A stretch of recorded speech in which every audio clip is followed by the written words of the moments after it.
আসসালামু আলাইকুম। আমি মাহিব হাসান। মাই ব্যাচ নাম্বার ইজ 2490।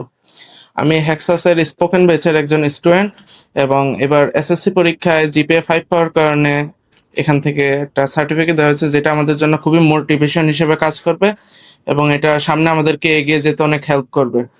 আর আমি যে জিপিএ 5টা পেয়েছি, এটার পিছনে মূল কারণটা হলো আমার আম্মুর রাগারাগি বা কারণ বাঙালি হিসেবে আমি নিজে কোনো সময় পড়তে বসিনি। আমার আম্মু যখন আমাকে ধাক্কাধাক্কি করতো বা রাগারাগি করতো তখনই একমাত্র পড়তে বসি, এবং আমি এই জিপিএ 5 পাওয়ার মূল কারণটাই হলো আমার মা।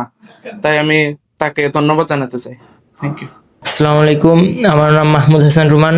আমি বড়াঘাট পাবলিক স্কুল থেকে এবার এসএসসি পরীক্ষা দিয়েছি এবং আমি তাতে জিপিএ 5 পেয়েছি। এবং বর্তমানে আমি হেক্সা জাম্বরখানার একজন স্পোকেন স্টুডেন্ট। আমার ব্যাচ নাম্বার 2495 এবং আমার এসএসসি পরীক্ষা যখন শুরু হয় তখন আমি ঠিক মতো পড়তে বসতাম না, মানে দিনে 10 থেকে 12 ঘন্টা ফোন টিপতাম। বাট যখন আমার আম্মু এগুলো দেখে তখন থেকে আমার আম্মু আমাকে প্রচুর পরিমাণে চাপ দেয় পড়াশোনার জন্য, এবং তখন থেকে আমি পড়াশোনা স্টার্ট করি। আমার যখন এক্সাম শুরু হয় তখন থেকে আমি ঠিক মতো পড়াশোনা স্টার্ট করি এবং এবং পরীক্ষার সময় আমি মনোযোগ দিয়ে পড়াশোনা করছি। ফর দিস আমি এই সফলতা পেয়েছি এবং এসএসসিতে এবার আমি জিপিএ 5 পেয়েছি। আসসালামু আলাইকুম, আমার নাম রাকিবুল হাসান রিফাত। আমি শাহজালাল জামিয়া ইসলামিয়া কামিল এম মাদ্রাসা থেকে এবছর 2025 ব্যাচে পরীক্ষা দিয়েছি, এসএসসি পরীক্ষা। আমি এই পরীক্ষা জিপিএ 5 পেয়েছি।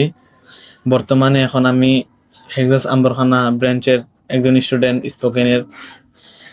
তো আমার জিপিএ 5 পাওয়ার পিছনে আসল কারণ হচ্ছে আমার আত্মীয় স্বজন, মা বাবা, ভাই ভাই বাদে মাদ্রাসার টিচার, কোচিং এর টিচার সবাই আমাকে মোটিভেট করেছিল, তোমাকে এরকম করতে হবে, এরকম করে পড়তে হবে, যার কারণে অনেক আমার লাভ হয়েছে।